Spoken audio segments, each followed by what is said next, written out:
Just Outdoors is brought to you in part by the following community supporters. Jervelin Hardware Inc., Deer River. Jervelin Hardware offers a broad selection of paints and sporting goods and a complete line of plumbing and electrical supplies. Jervelin Hardware, 108 Main Avenue, Deer River. Meds One Emergency Medical Services. Meds One provides mobile advanced life support, community paramedic primary care services, and education, event medical support, and consulting. Preserving lives and improving health. In an emergency, always call 911. This program is sponsored in part by Brewed Awakenings Coffee House. Brewed Awakenings is a green business with the mission to be a cafe where a person can eat every day and be healthy. Nurture your inner being at Brewed Awakenings, downtown Grand Rapids on Highway 2 East, across from the courthouse.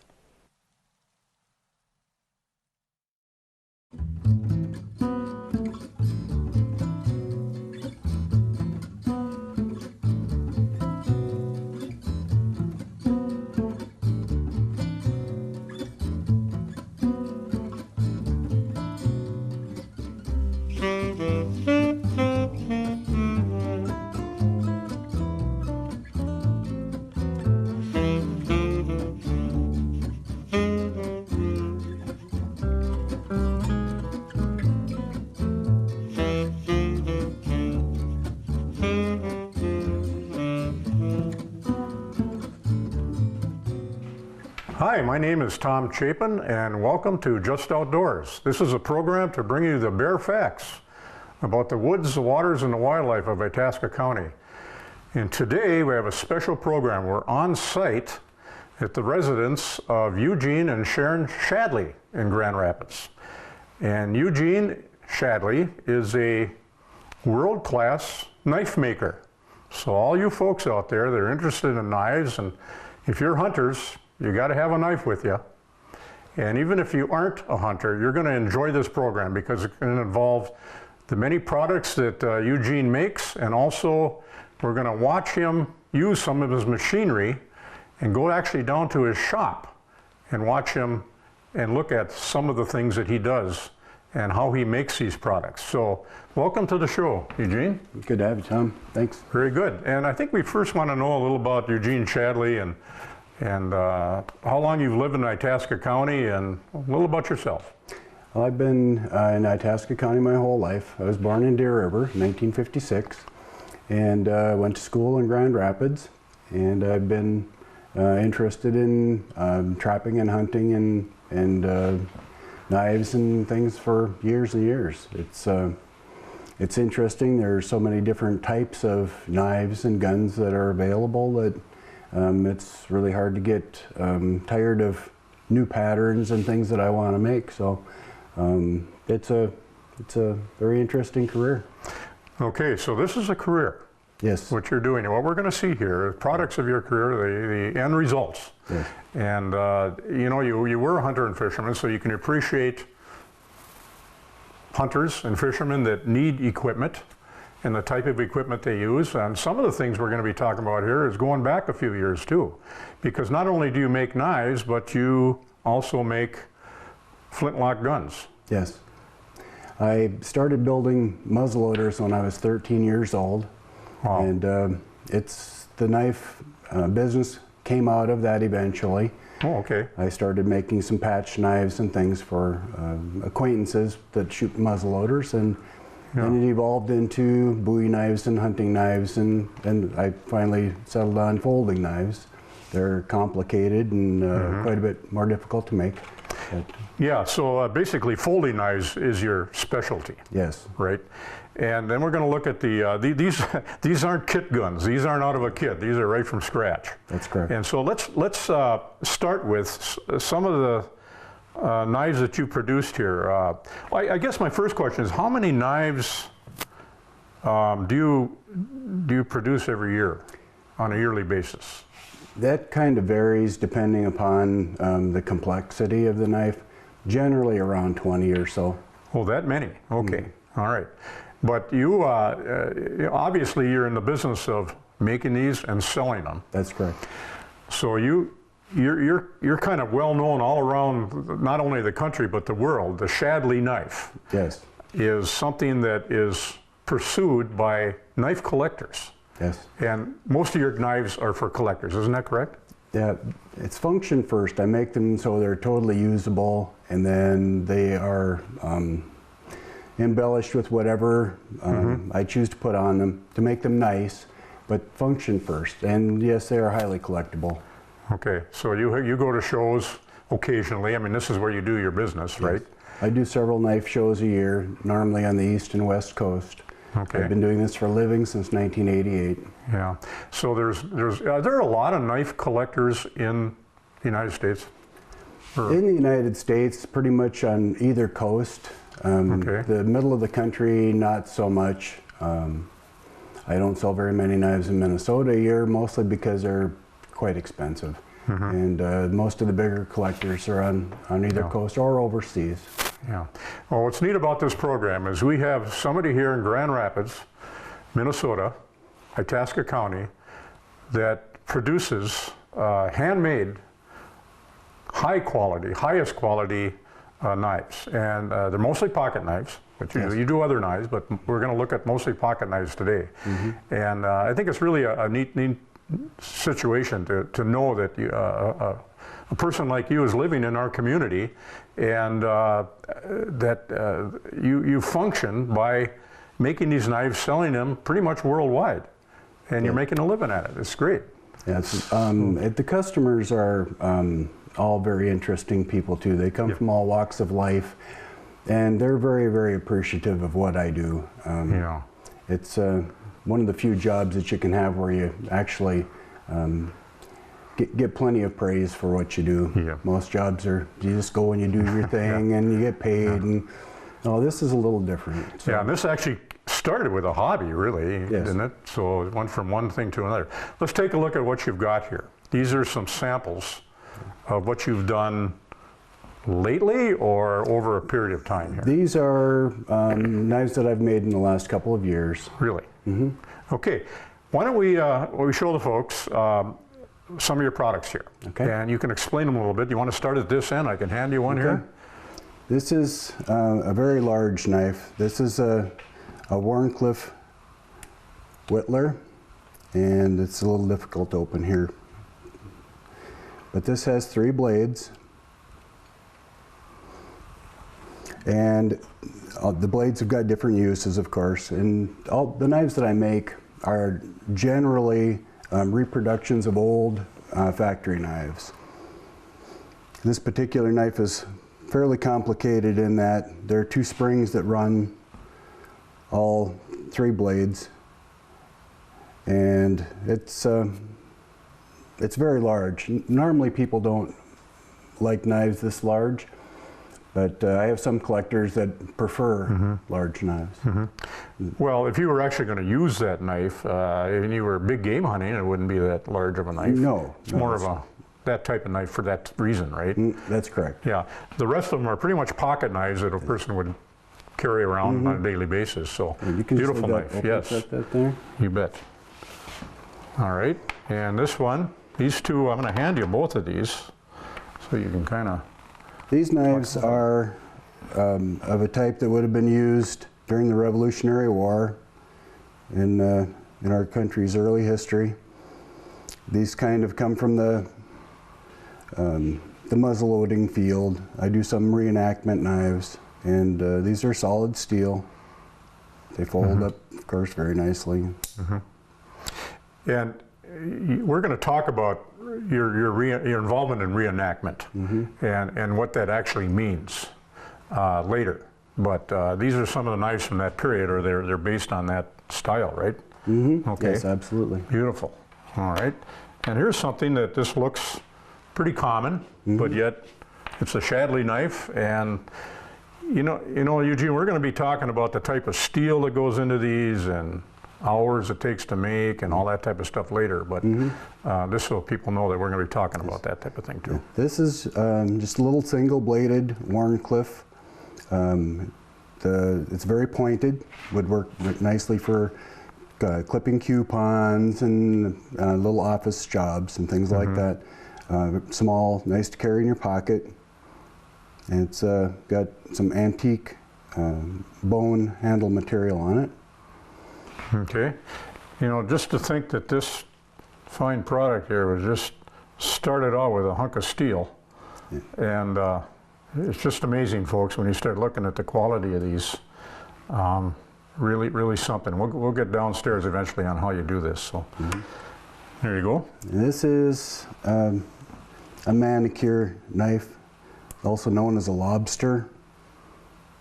And this knife has a number of different blades. This is a file. There are 2 files on this blade and two smaller blades.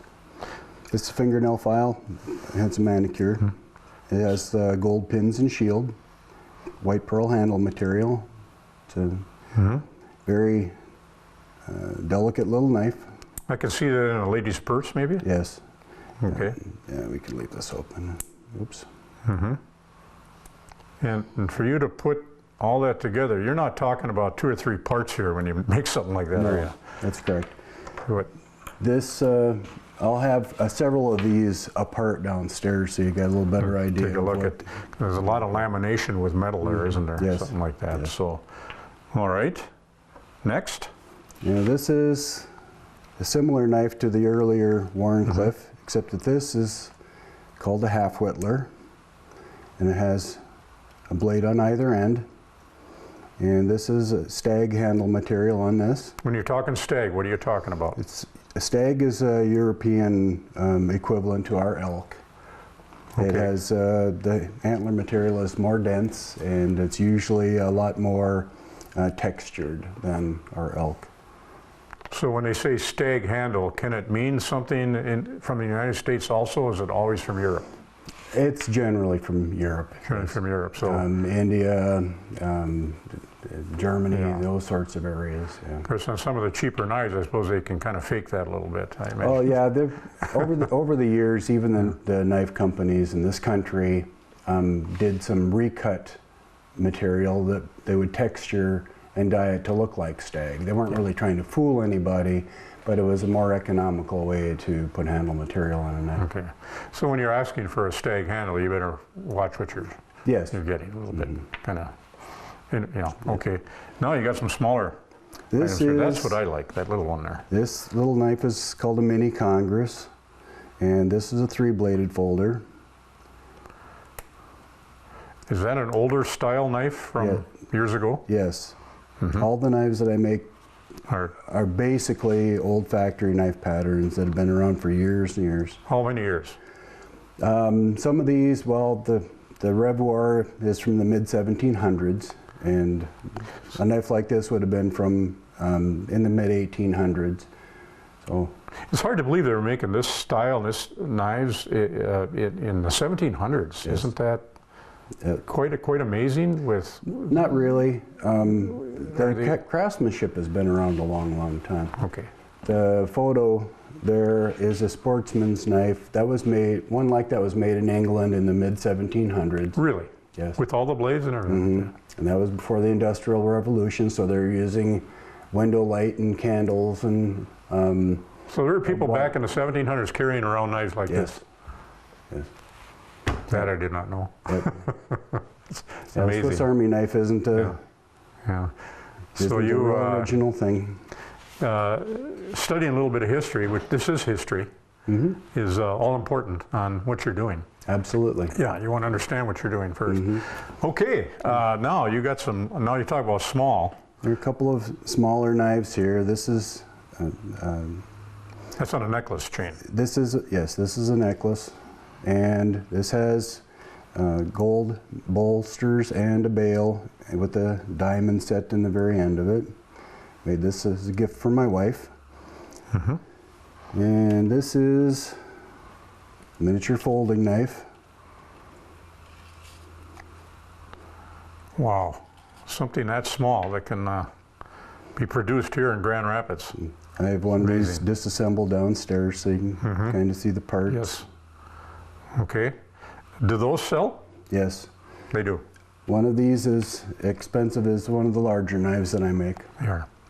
Well, I can see the They aren't any easier. when they get workmanship is probably equal to everything there. Absolutely, yeah. Okay. Okay, those are the knives, and we're going to go through all your equipment downstairs and everything that you use to come to the final product here. Sure. But you're also into muzzle loaders, pistols, and long rifles. These are long guns. Yes. So let's take a look at some of the things you have here on that. Okay. First of all, this is a rifle that I built. Yeah, you can come right here and show it. This is a rifle that I built in the mid 1990s, and it's a Lancaster style. Originally, these were built in the late 1700s, and they're used on the frontier. Late 1700s. So this is a flintlock, This is a flintlock, correct?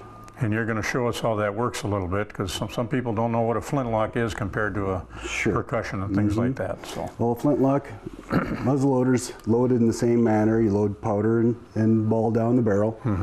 And then instead of having a percussion cap or something, this is a flint, and this is a hardened piece of steel. It's called a frizzen. This flips forward. And that spark set off the powder, which discharges the firearm. And the powder is located. You have to put a little powder There's in a there. little powder in the pan. This is yes. black powder now. So Black powder, correct. okay.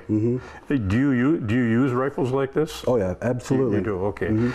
Tell us the type of powder that you use. Do you use the Pyrodex type, or you still use the old black powder? We use the old-fashioned black powder. Okay. And any reason for that?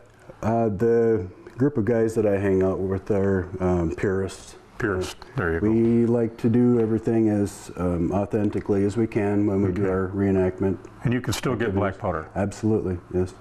Okay. You can still purchase it today. Okay. Very good. Very nice. So this is what caliber is that again? This is a 40 caliber. 40 caliber. Okay. And this is called a horse pistol. The reason it's called a horse pistol is because they were used with English officers and French officers would use these with their horses. They'd have one on either side of the saddle, and they'd carry them into battle. They're quite large. If you needed to, you could also use it to dispatch somebody by hitting them in the head with the butt. It's quite a heavy piece. This is a 20 gauge or 62 caliber, and of course it also fires in the same manner. I started out with a photograph and blew it up to the original dimensions, and then built everything. From scratch, huh? Anything that I couldn't buy, I made from scratch. The stock and the barrel, I built myself. Some of the other parts I was able to purchase. Okay. And you say the years when these were used, this used during the Revolutionary War? These would have been used during the Revolutionary War, French and Indian War time period. Up until the early 1800s, when the firearm switched over to percussion. Percussion with the caps. Okay.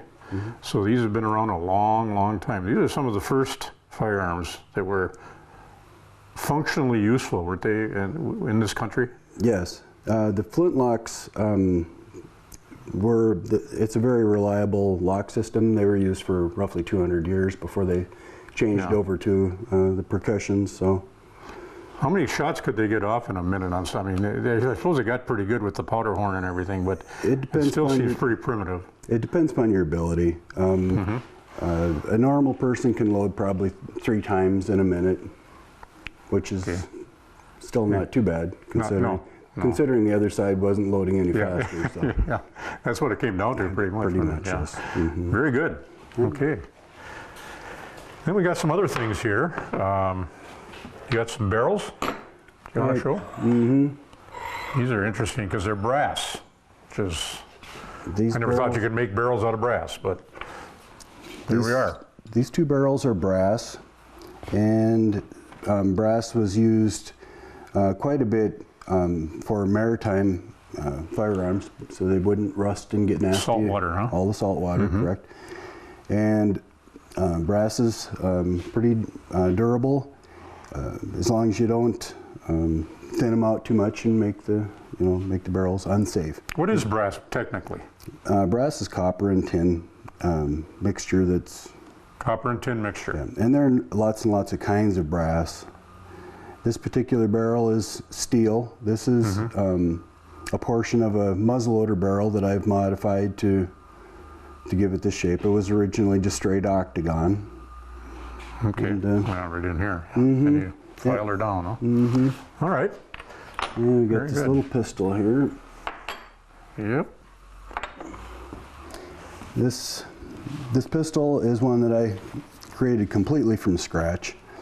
I wanted to make a small pistol, and there were some parts available, and I tried to order them, and they didn't come, so I got frustrated, and I contacted a friend of mine that has an extensive original flintlock pistol collection, and he sent me an original that's this size.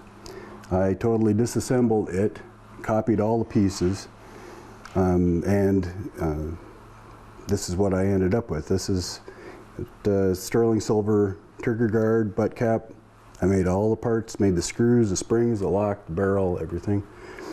And then I made molds, so this whole thing can be reproduced. We're going to look at those. That was interesting. You got molds on all the pieces that you got. I mean, lots of pieces, lots of molds. And that's just like a collection. Yeah, pretty much. Of all your parts, only in a mold form. That's correct. And you can get them reproduced out of that mold. Wow. Yep. Yeah, I think all those molds are probably almost like invaluable. What would you do without those after? Yeah. Okay. This is a lock that's similar to the one that's on the firearm Right there. here.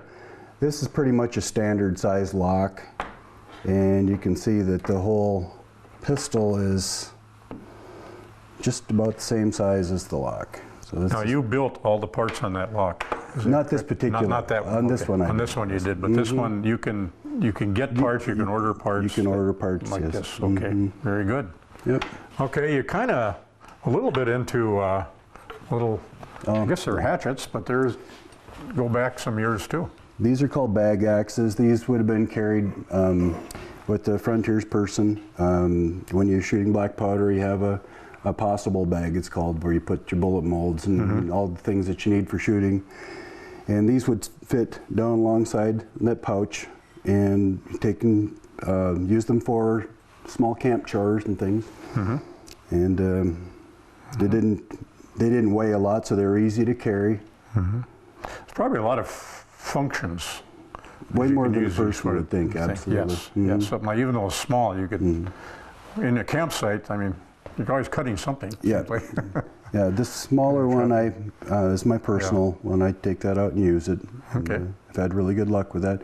These are wax cast, which means that I made a mold. You inject wax into, and then the waxes are sent out to a foundry, and they're cast in an appropriate steel.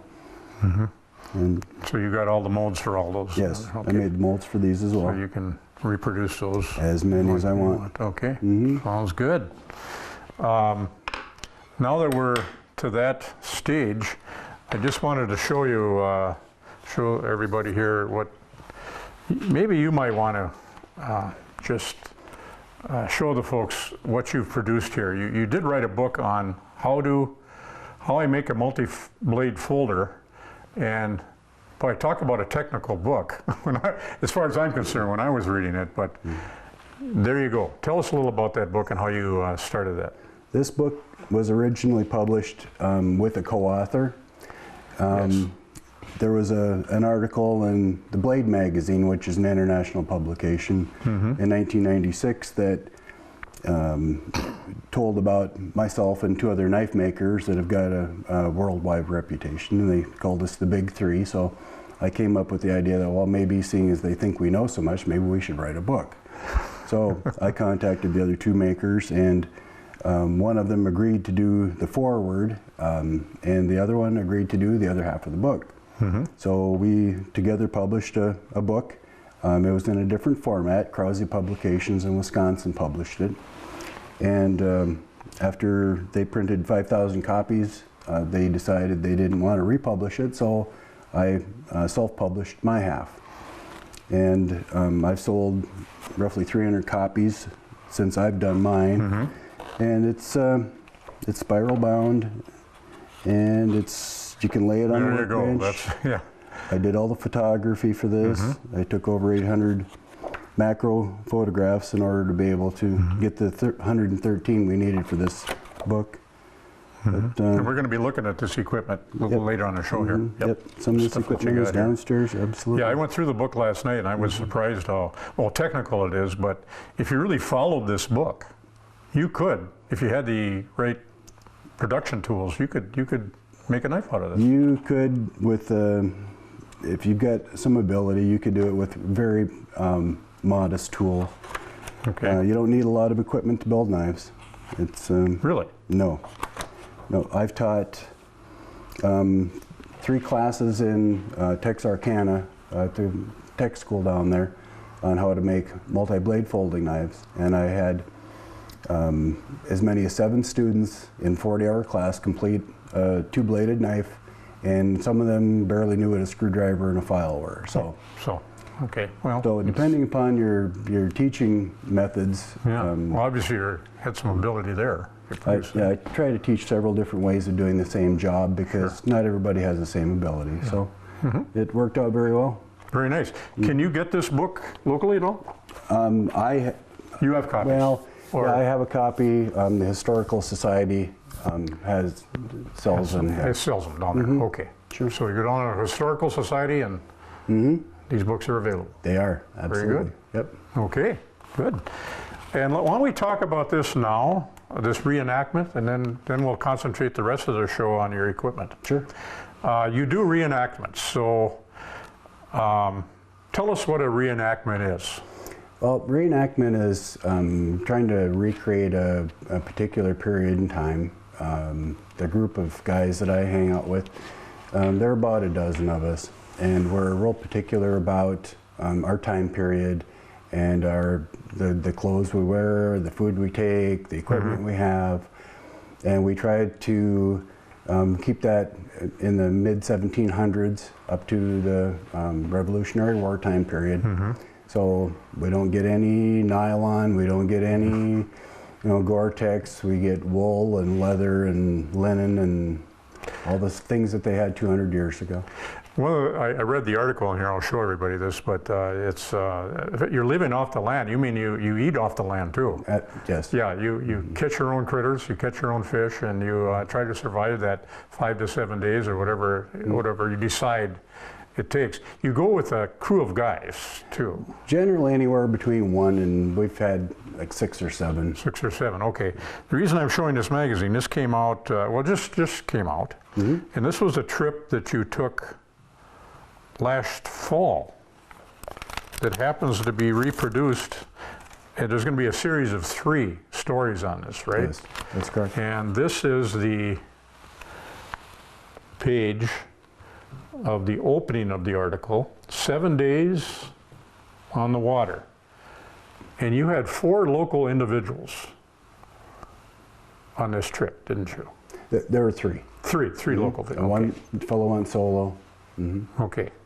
And this is a trip that you took down the Prairie River, Mississippi River, all the way to Jacobson. So you actually went from the south end of Lawrence Lake, basically. For all intents and purposes. Yes. And then all the way down, and you spent about 7 days of surviving on your own. And the farther I got into this article, the more I enjoyed it. It just got better and better and better. And now there's some things coming up that you ran into that were really interesting. It's going to be in the next production of this muzzleloader magazine. And I'm excited to read that part of it, see what happened, because I'm familiar with that whole area there, and it's a pretty wild area. We got some pretty wild areas right around Grand Rapids here. We were gone for 7 days and only saw 2 other boats the whole time we were gone. The whole time, yeah. About 62 miles. Yeah, and you're going to be doing this, you do one of these a year at least? Usually try to do 1 a year. Okay. Sometimes we do a walk-in.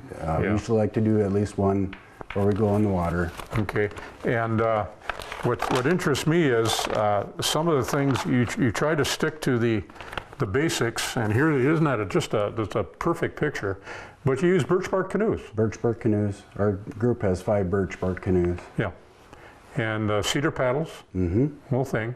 Yep. And you bring your muzzle loaders. Yep, so we do. in case you have to see a grouse or what during the season. Just in case. Beautiful. Yeah. Well, because of this, we might be seeing each other again on this show.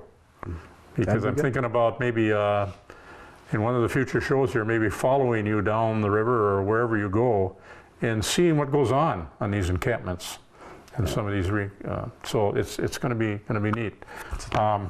So that's what you do too. You're into everything. I do. All connected to the outdoors, really. Your equipment, the trips, the muzzle loading. So I guess what we'll do now, Eugene, is we'll take a look at some of your production equipment and your machinery and go to your shop. All right, sounds like a plan. Very good. Okay.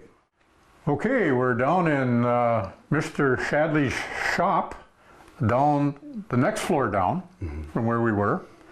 And you talk about tools and equipment and motors and lathes. This is a place that you're going to find pretty much everything, because this is what he needs to make a knife from scratch. And Eugene, you're going to show us some parts that make up a knife. Yes. And how you get to them. Eventually we're going to talk about, and as far as the machines you use to make these parts. But show us the parts first of a typical knife. Well, all these parts here are going to be for an 8-bladed folder. And all these different blade shapes have got different names and different purposes.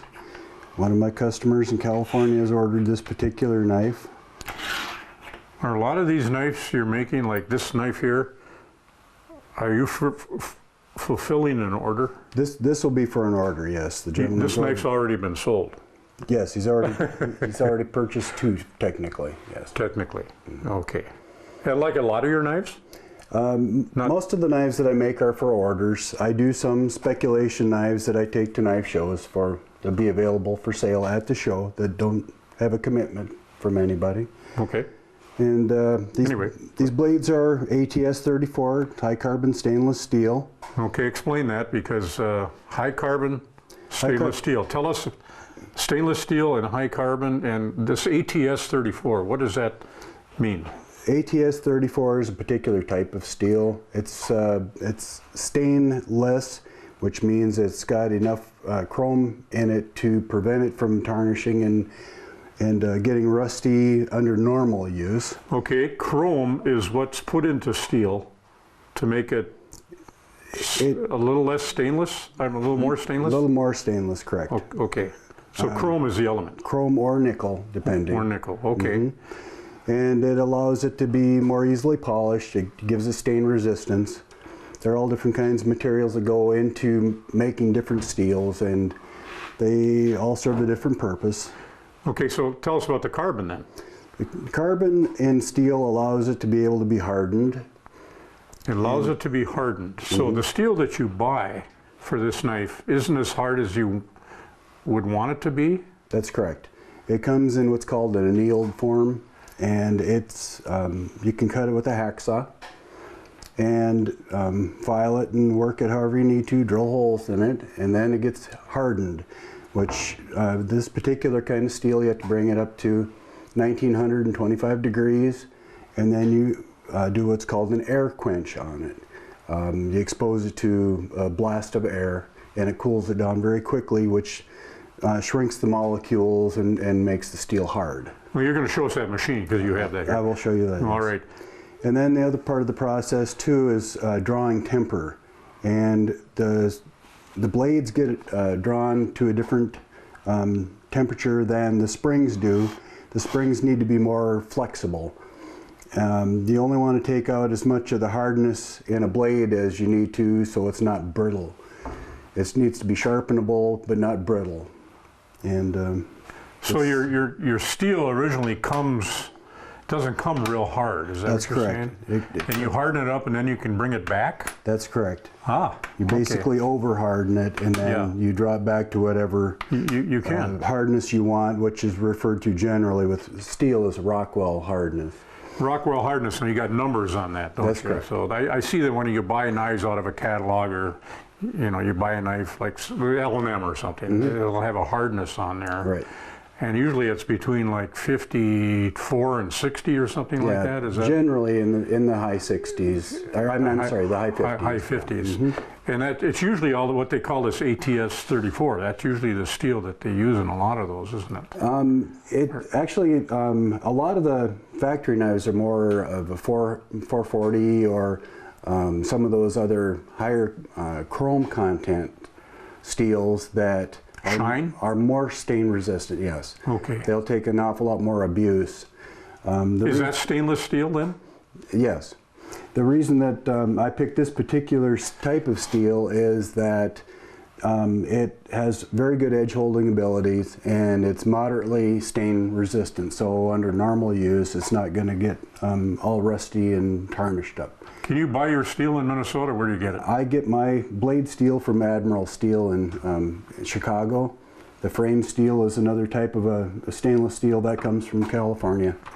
Okay, so there are places where knife makers go to get the original steel.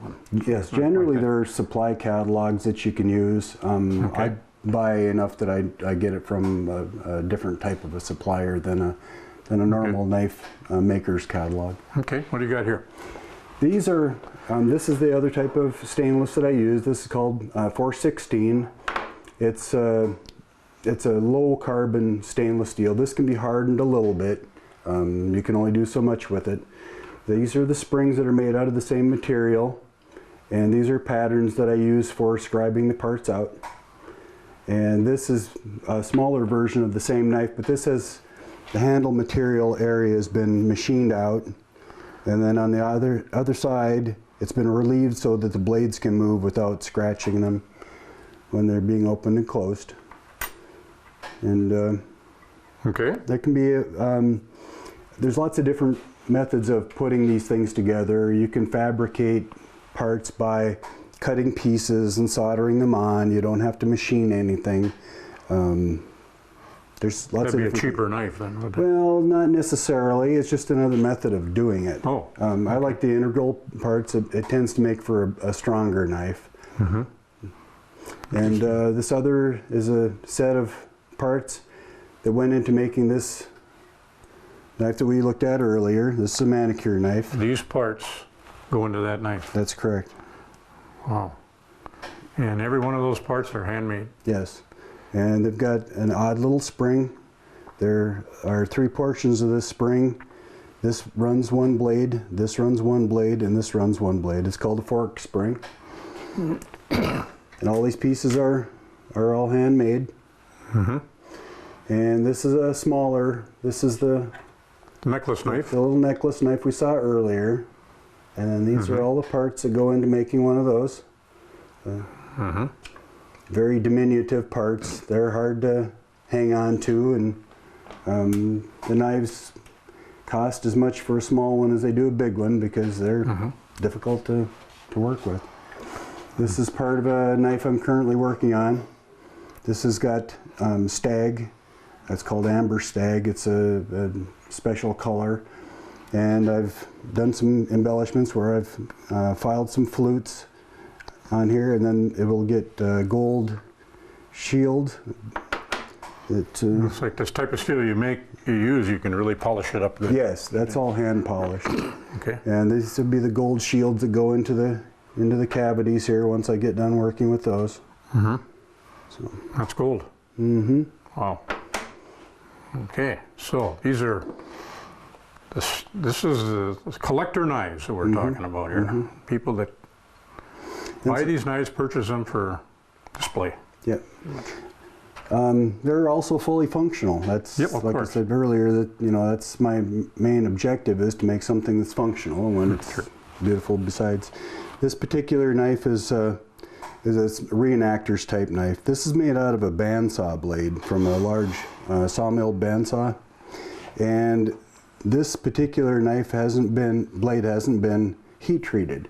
I didn't take the temper out of it. It's still got the original temper that the bandsaw blade had, so it'll be easily sharpenable. The downside is it's going to rust because of the type of steel it is, but that doesn't matter because I'm using it for reenactment, and I like my stuff to look old and used anyway. Sure.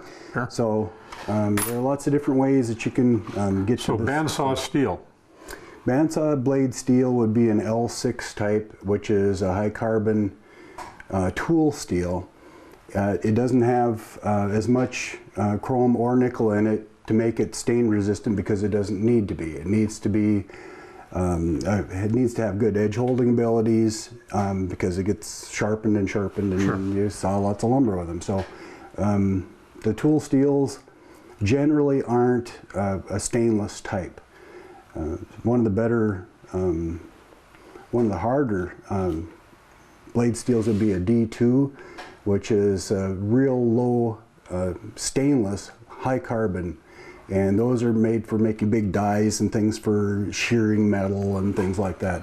So lots of these materials have got multiple uses. You can use them for making a knife, or you can make a large die for punching and shearing material. So when somebody says steel, yeah, there's unlimited types of steel. And we haven't even started talking about the 300 series yet, Okay. which is non-magnetic, which is odd. But So we're just, what you're using here, you have down, you know that this is the best product that you can use for your knives. yes.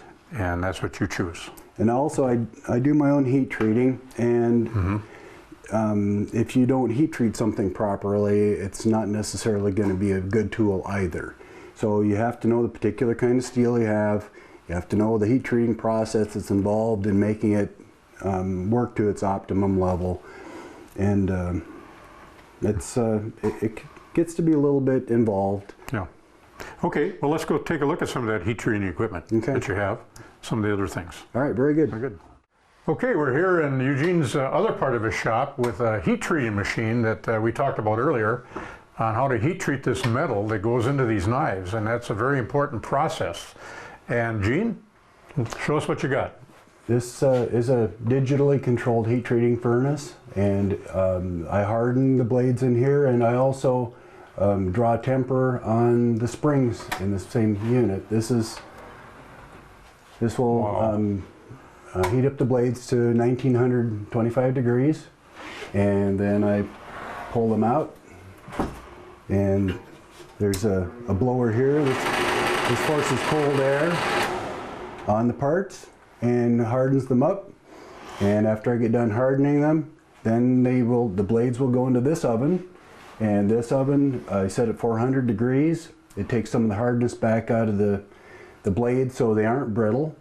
The springs will go back into this oven at 1060 degrees, and that takes the hardness out and gives them flexibility, so they will actually work as a spring.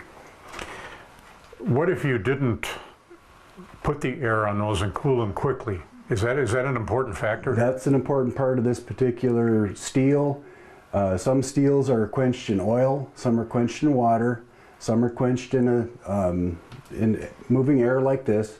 Sometimes the blades are even sub-zero quenched in liquid nitrogen, depending upon the process you want to use. If you don't draw the springs back in this oven at the 1065 degrees, then they're going to be too brittle, and as soon as you move them, they'll break. They need to be flexible. It takes all that extra hardness out of the blades by heating them to another temperature. Huge process in the knife making right here. Yeah, it's a very important part. Yeah. You can take a really good, the best piece of steel in the world and turn it into a piece of garbage if you don't have it heat treated properly. It won't perform. Okay. You're actually changing the molecular complex of the steel here. Yes. To a degree. It actually rearranges the molecules and compacts them. And you have to do it quick from a high temperature and get it down to a low temperature. That's correct. And the quicker you do it, the better product you're going to have. Right, more consistency. And it's interesting that the springs and the blades are different. Yeah, they're the same material, but they act differently when they're processed. In the process, so you can take a piece of steel and just change the manner in which it's going to be used just by these machines right here. That's correct. The springs, once they're heat treated to as hard as they're going to be, you can still drill them and barely file them. If you use cobalt bits, you can drill them or file them with a regular file. The blades you can't. They're hard enough that the file just slides right across there. Okay. And yet they're soft enough that it's taken enough of the brittleness out that they can flex some without breaking. So. Okay, very good. Now we're going to be looking at the Rockwell hardness machine that tells you how hard the metal is. Yes. Okay, now we're at the Rockwell tester, which Rockwell means, you mentioned that earlier, it's the hardness of the steel that you're using in your knives. And why is it important to know the hardness? It's important to know the hardness because different steels function best at certain Rockwell or certain hardnesses, and this is a way to evaluate whether or not you've done a proper job with the heat treating process.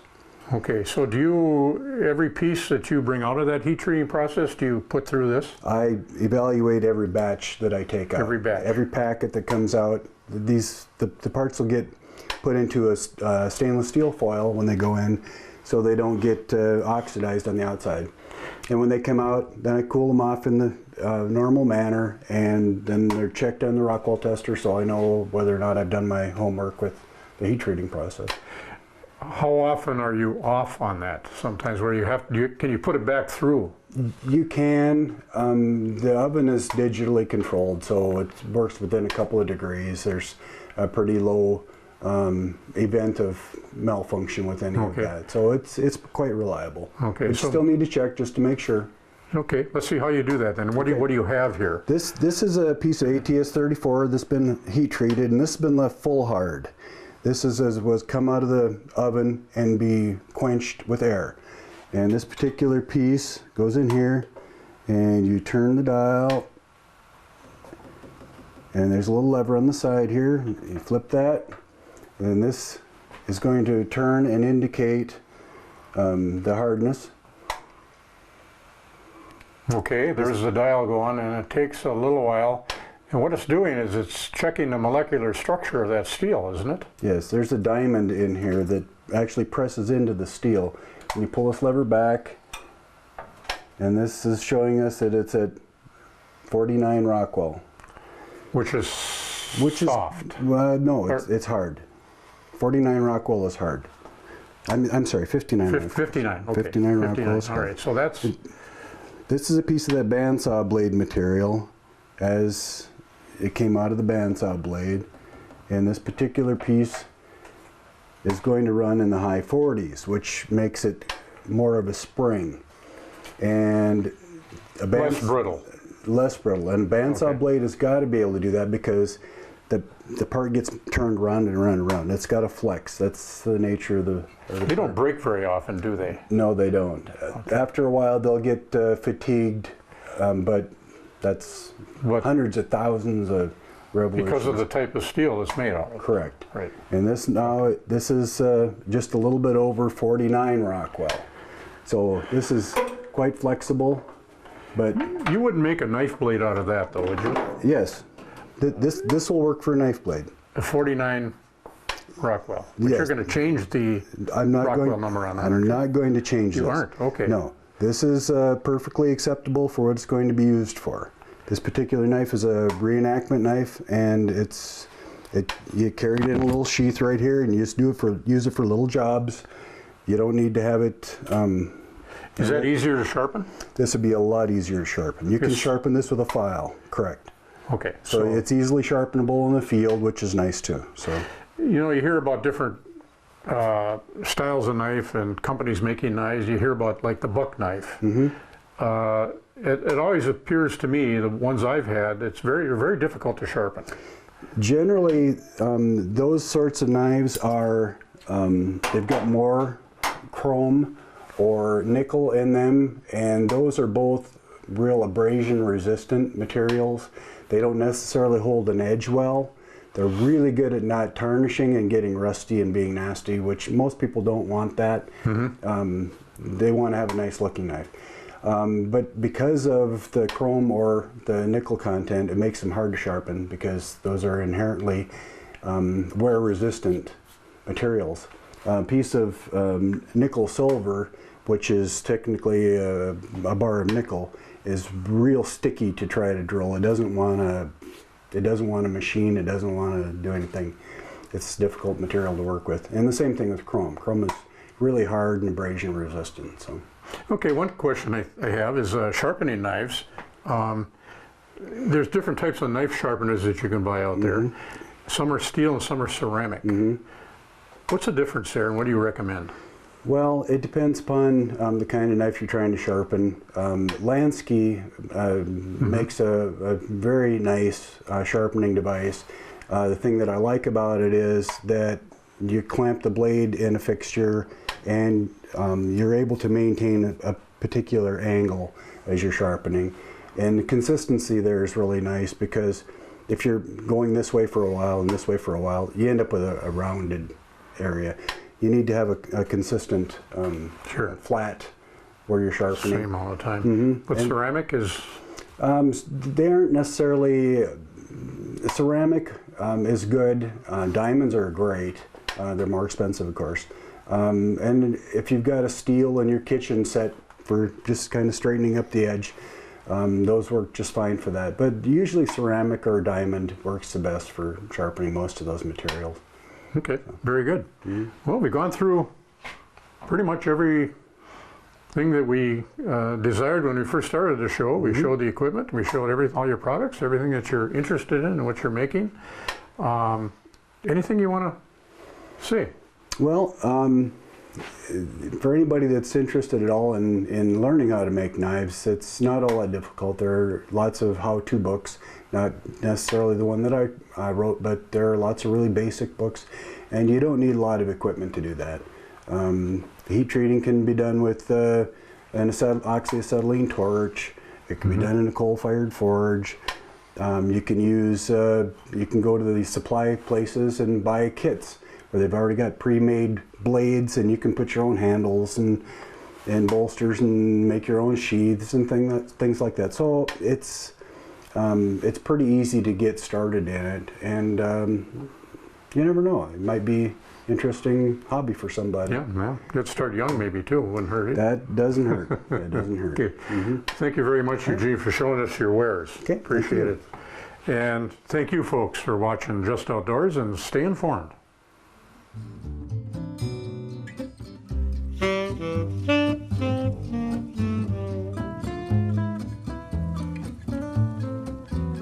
Mm-hmm.